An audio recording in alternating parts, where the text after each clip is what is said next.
अपने भवन का चालू होना।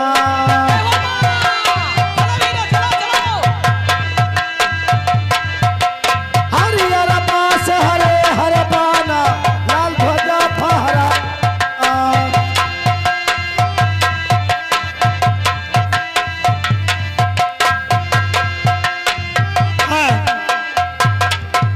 आप लोगों को मालूम होना चाहिए मैं इसी कंटक वन की रहने वाली हूं। मेरा नाम बंदेवी है। आज ना जाने क्या बात है, आज ना जाने क्या बात है, मेरे दिल में एक तमन्ना उभर रही है कि मैं चलूं अपने कंटक वन की सैर करूं और जंगली जानवरों के बीच में चल करके मैं भी उन्हीं के साथ खेलूं कूदूं। चल रही मेरा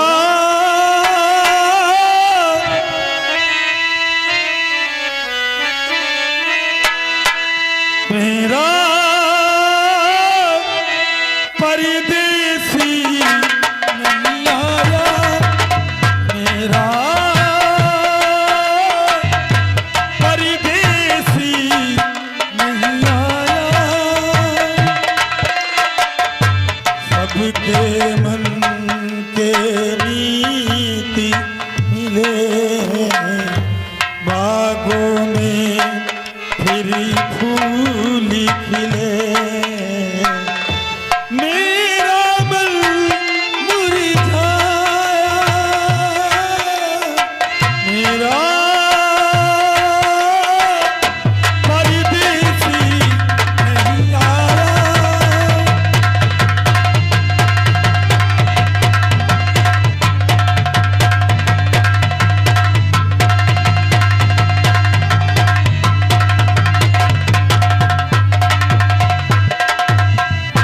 याद न जाने किसकी जुल्मी भूल गया जोगनी को। याद न जाने किसकी जुल्मी भूल गया जोगनी। राह मियां की किस सादल ने रोक लिया सादल को। मेरा परदेसी नहीं आया, मेरा परदेसी नहीं आया।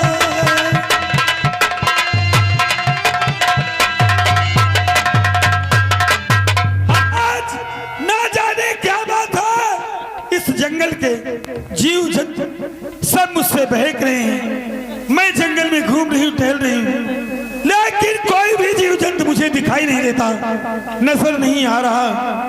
आओ पशु पक्षियों, आओ, क्या बात है, क्यों मुझसे बहक रहे हो, कहाँ हो, आओ, ना जाने क्या बात है। महाराज जी पूरब दिशा में तो शिकार खेल कर आ गए, उधर तो नहीं मिला। आज चलते हैं दक्षिण की ओर, क्योंकि दक्षिण की ओर बहुत बड़ा जंगल है जिसका नाम कंटक वन है। ठीक कहते हो, आओ हम कंटक वन ही चलते हैं शिकार करने। चलिए महाराज उधर बहुत क्या बात है, अरे आओ, आओ मेरे पास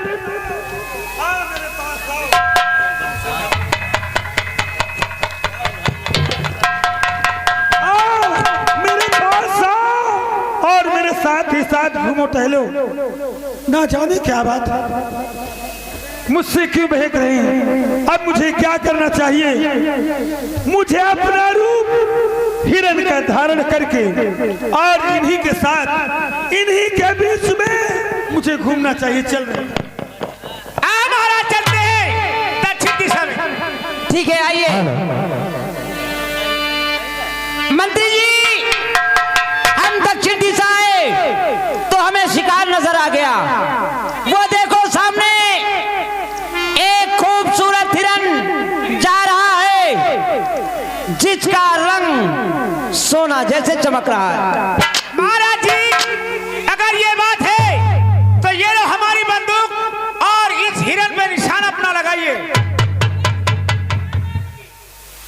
नहीं, महाराज जी का शिकार है। महाराज मारो। Number 1, number 2, number 3। महाराज हो गया।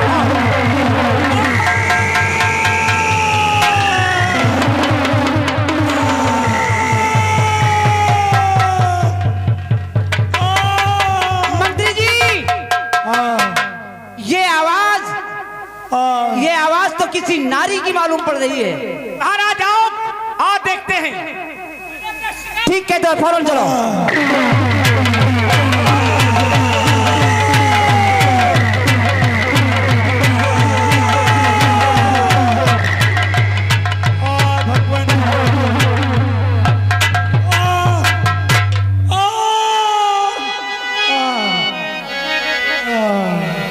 महामंत्री जी, महाराज जी, गोली तो मैंने हिरन पे चलाया था, कैसे पलट गई? लेकिन मेरे गोली का वार इस नारी पे कैसे हो गया? महाराज जी, आपने गोली हिरन पे चलाया और ये आवाज नारी की है। और इसके गोली कैसे लगते हैं? ये तो बहुत बड़ा, एक स्त्री की गोली लग जाने से बहुत बड़ा अनर्थ हो गया महाराज। बहुत बड़ा अनर्थ हो गया मंत्री जी। आओ हम देखते हैं ये कौन है। आओ। चलो चलो।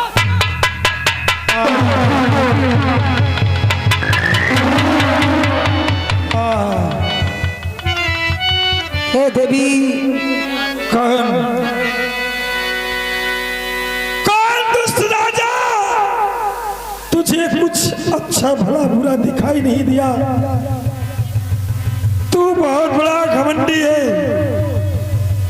तुझे धन दौलत और प्रजा का इतना बड़ा घमंड हो गया है। तू अंधा हो गया है। तुझे कुछ दिखाई नहीं देता। हे देवी, मैंने अपने गोली का वार हिरन पे चलाया था और धोखे से मेरे गोली का वार तुम पर कैसे हो गया?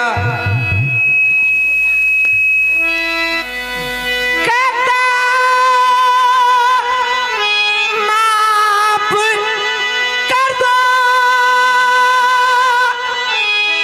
ए देवी हमारी, और चरण चूमता हूँ हुई भूल भारी।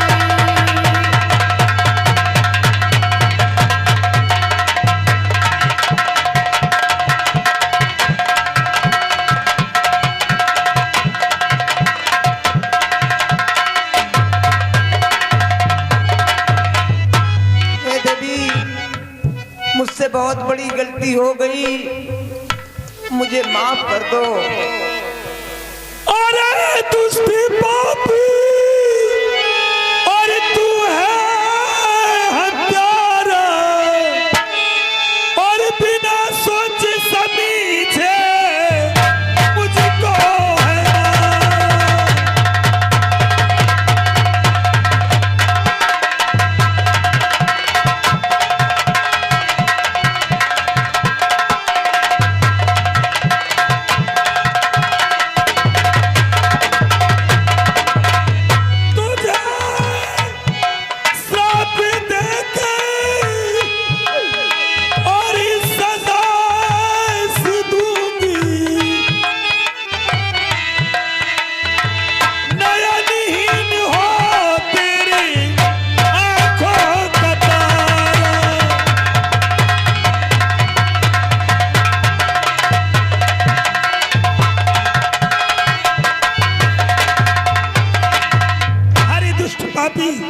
जिस प्रकार तूने मुझ पे वार किया है, तुझे कुछ दिखाई नहीं दिया।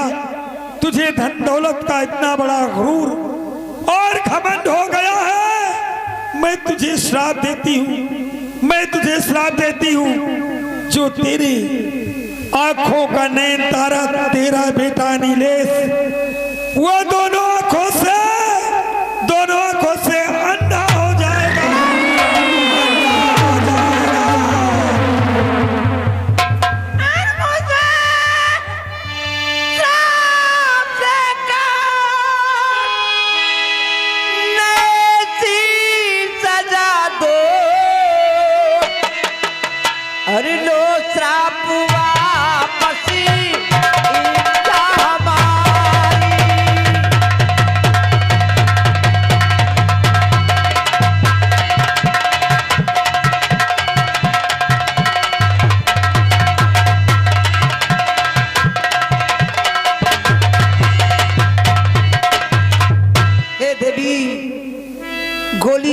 जलाया है, श्राप मुझे देना चाहिए।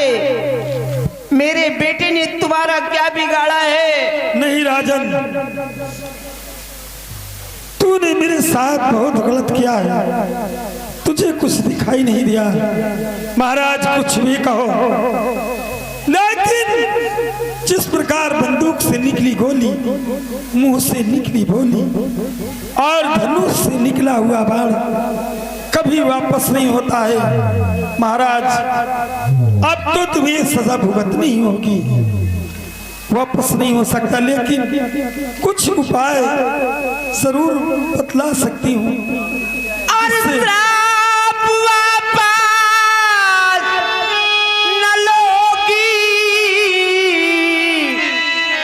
अगर देवी जी जिंदा वापस यहाँ से नहीं जाऊंगा।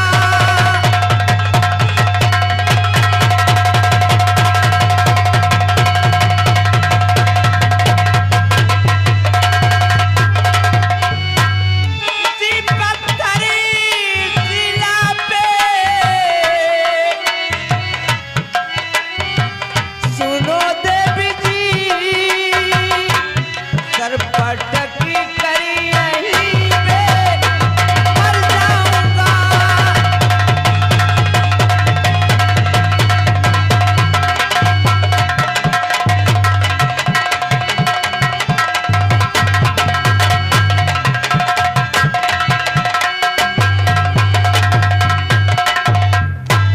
ऐ देवी, महाराज अगर तुम श्राप वापस नहीं लोगी तो इसी पत्थर शिला पे अपना सर पटक के जान दे दूंगा। मैं यहाँ से जिंदा वापस नहीं नहीं जाऊंगा। महाराज, नंबर 1 2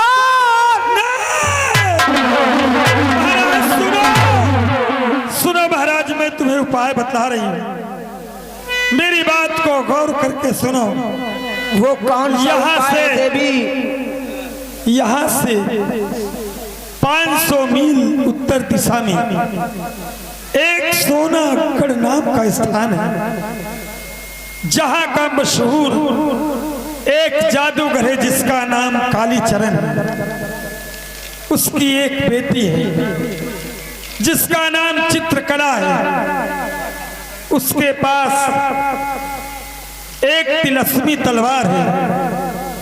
जो इंसान यहाँ से सोनागढ़ जाए और उस चित्रकला से तिलस्मी तलवार लेकर के वहीं से 500 मील दक्षिण दिशा की दूरी पे एक गंगा नदी का घाट है, वहीं बरसों से एक महात्मा तपस्या कर रहा है। उस तिलस्मी तलवार को लेके जाए और तपस्या करते हुए महात्मा के सीने पे वार करे तो उस महात्मा को वैकुंठ की प्राप्ति होगी और उसके सीने से एक अनोखा रत्न निकलेगा। वही अनोखा रत्न यदि तेरे बेटे नीलेश के आंखों में लगाया जाए तो उसके आंखों में रोशनी आ सकती है। महाराज क्या कहा? उत्तर दिशा में 500 मील की दूरी पे सोनागढ़ रियासत है, जहाँ का मशहूर जादूगर कालीचरण है। कालीचरण है।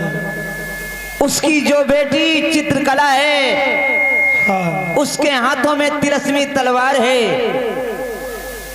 अगर कोई सोनागढ़ जाए और तिलस्मी तलवार लेकर दक्षिण दिशा में गंगा घाट पे जो तपस्या करते हुए बाबा की हत्या करे तो बाबा को वैकुंठ प्राप्त होगा और उसके सीने से अनोखा रत्न निकलेगा। वही रत्न हमारे बेटे के नैनों की ज्योति होगी। हाँ महाराज, मेरा समय बिल्कुल नजदीक है।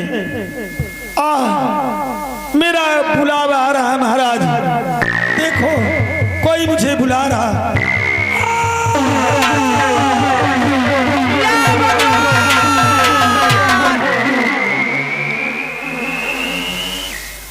मंत्री जी, महाराज और दरबारी महाराज जी, हुआ तो घोर अन्याय, बहुत बड़ा अनर्थ हो गया। हुआ न शिकार खेलने आते, न ऐसी मुसीबत आपके ऊपर पड़ती। शिकार आपने किया, गोली आपने चलाया, उसका परिणाम क्या मिला आपके बेटे को कि देवी जी ने श्राप दिया कि जाओ मैं तुझे श्राप देती हूँ कि तेरा बेटा नीलेश दोनों आंखों से अंधा हो जाएगा। महाराज जी, ये वन देवी का श्राप दिया हुआ ये तो बहुत कठिन कार्य है, लेकिन सबसे पहले इस देवी जी का अंतिम संस्कार करवाया जाए, इसके बाद वहां जाने की सोचा जाएगा। मंत्री जी, पल ही पल में क्या हो जाए, पल ही पल में क्या हो जाए, और पता नहीं तकदीर का, और विधना की गति टले न टाले, अजब तेरी रघुवीर का।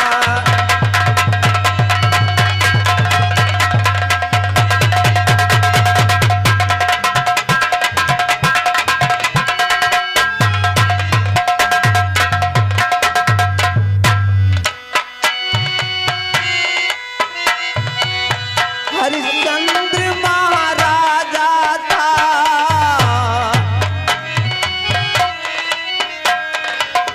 अवधपुरी का राजा था।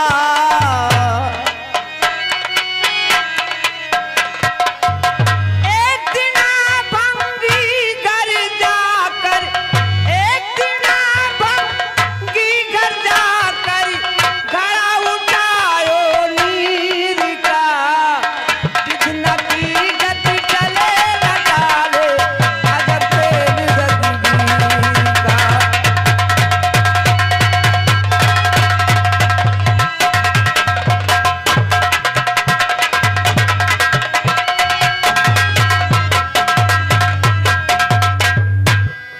ठीक है, किस्मत का लिखा कभी मिटता नहीं है। इस बंदेवी का अंतिम संस्कार किया जी जाए। महाराज, सिपाहियों को बुलाओ और इस बंदेवी की लाश हमारे चमनिस्तान में दफन करवा दो। जो राग ठीक कहते हैं कि जो विधना लिखा हुआ है वो कभी नहीं टल सकता। जाओ ले जाओ वन देवी को और इनकी अंतिम संस्कार की व्यवस्था किया जाए। महामंत्री जी, महाराज, बड़े अफसोस की बात है, बंदेवी ने कहा उत्तर दिशा 500 मील की दूरी पे सोनागढ़ रियासत है। सोनागढ़ रियासत कौन जाएगा सोनागढ़? 500 किलोमीटर की दूरी हुजूर, बहुत। और कौन लाएगा जादूगर की बेटी से तिलस्मी तलवार? महाराज जी, अभी हमारी धरती वीरों से खाली नहीं है। हमारे राज्य में एक से एक शूरवीर क्षत्रिय बहादुर हैं, कोई न कोई उसका रास्ता निकालेंगे। महाराज, आपकी मुसीबत को हल करने के लिए कोई न कोई वीर, कोई न कोई बहादुर जरूर आप इसके विषय में सोचा जाएगा। महाराज, ठीक है, देखो दरबारी, जी, यहाँ से चलो।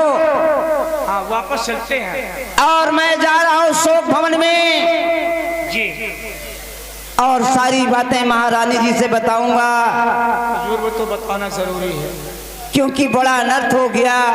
ये हुजूर कोई भी कोई कहने वाली बात। चलिए महाराज, देर न करिए, आइए।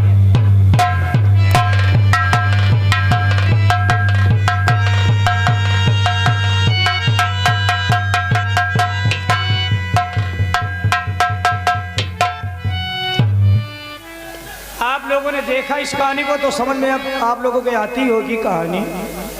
अब अगली कड़ी में देखिए, मैंने बताया कि ये कहानी चलते चलते रास्ते में कितने मोड़ लेगी, फिर इसका अंत कहाँ होगा। कहानी को अंत ही करके जाएंगे आप लोग, तभी समझ में आएगी कहानी कैसे शुरू हुई और इसका अंत कहाँ हुआ। हे, हट, हट, हट, हट।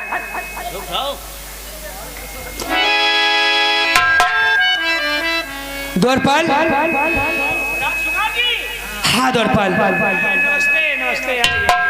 अरे खुश रहो। क्या बात है? ये बताओ मेरे पिताजी कैसे? हम लोग शिकार खेल गए। अरे पिताजी वो गए, शिकार खेल के आ गए। गए। बताइए द्वारपाल, क्या बताऊं? क्या हुआ? मेरे सर में दर्द बहुत हो रहा है, पता नहीं क्या बात है, ये अचानक हो रहा है। आपके सर में दर्द हो रहा है? हाँ द्वारपाल, क्या? मेरे कुछ समझ में नहीं आता। या भगवान, डॉक्टर बोलो। आप द्वारपाल, मेरे आंखों से दिखाई नहीं देता। द्वारपाल, मेरे आंखों से दिखाई नहीं देता। या भगवान, ये क्या हो रहा? या भगवान, श्राप दिया था। तेरा बेटा नीलेश नेत्रहीन हो जाएगा, आंखों से अंधा हो जाएगा। बनदेवी का दिया हुआ श्राप आप लोग देख रहे हैं कि उस बेटे पे असर आ ही गया। राजकुमार जी घबराइए नहीं, मैं तुम्हें ले चलता हूँ तुम्हारे पिताजी के पास, तुम्हारी माता जी के पास, और उनसे मिलवाता। हो सकता है आपका इलाज करवाओगे तो आप जरूर ठीक हो जाओगे। राजकुमार जी, मेरा जीवन या भगवान,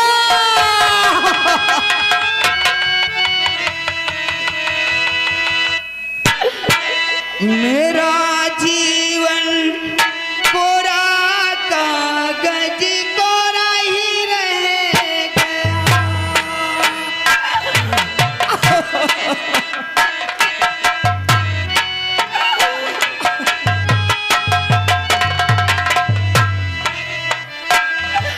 मेरा जीवन कोरा कागज कोरा ही रह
हाँ द्वारपाल, घबराओ नहीं, सब ठीक है द्वारपाल, चलो मुझे मेरे माँ पिता के पास ले चलो, मैं उनसे मिलना चाहता हूँ। चलो।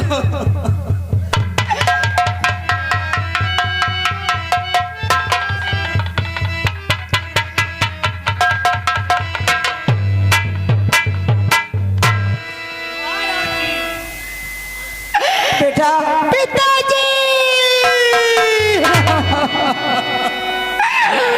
पिताजी, ये मुझे अचानक क्या हो गया?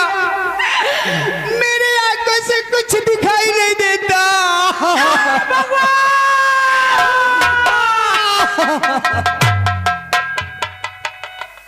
दरबारी बंदेवी का दिया हुआ श्राप हमारे नजरों के सामने आ गया।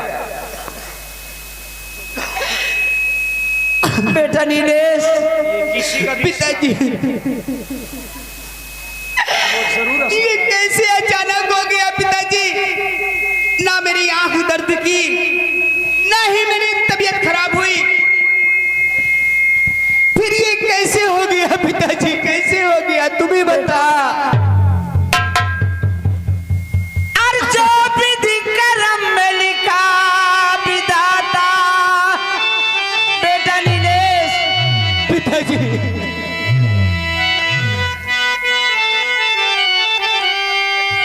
जो विधि करम में लिखा विधाता, मिटाने वाला कोई नहीं। और वक्त पड़े पर गज भर कपड़ा देने वाला कोई नहीं, देने वाला कोई नहीं। जो विधि करम में लिखा विधाता, मिटाने वाला कोई नहीं। वक्त पड़े पर गज भर कपड़ा देने वाला कोई नहीं।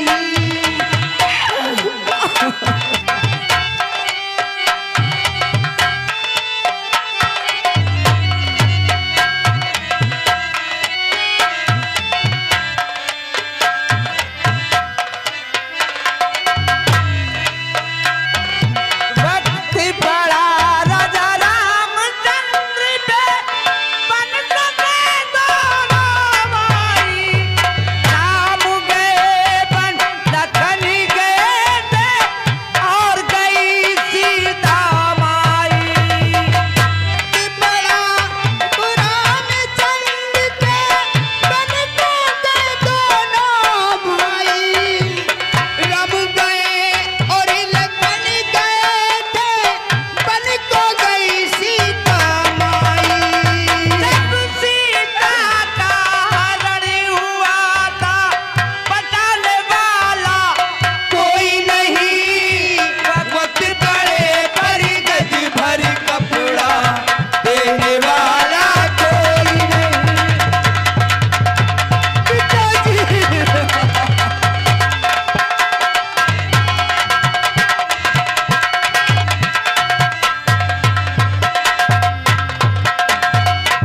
पिताजी मेरी माँ कहाँ है? मैं माँ से मिलना चाहता हूँ पिताजी। ठीक है बेटा, हम तुम्हें माँ से मिलाएंगे। हाँ पिताजी। दरबारी जाओ, अभी महारानी जी को यहाँ का कोई हाल मालूम नहीं है। महारानी जी को बुलाकर यहाँ लाओ।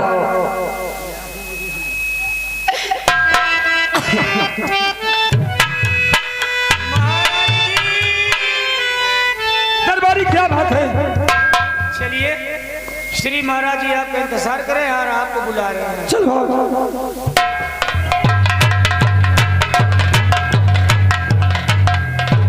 महाराज, बेटा नीलेश, माँ माँ क्या हो गया बेटा? महारानी तुझे क्या हो जी, गया? बहुत बड़ा अनर्थ हो गया। मेरी आंखों से कुछ दिखाई नहीं देता माँ। ये कैसे क्या हो गया? अभी तक तू अच्छा था, लेकिन क्या हो गया तुझे बेटा? महारानी जी, जिस वक्त हम शिकार खेलने के लिए गए थे, हम और दरबारी महामंत्री जी कंटक वन पहुंच गए। और वहां मैं क्या देखता हूं कि मेरे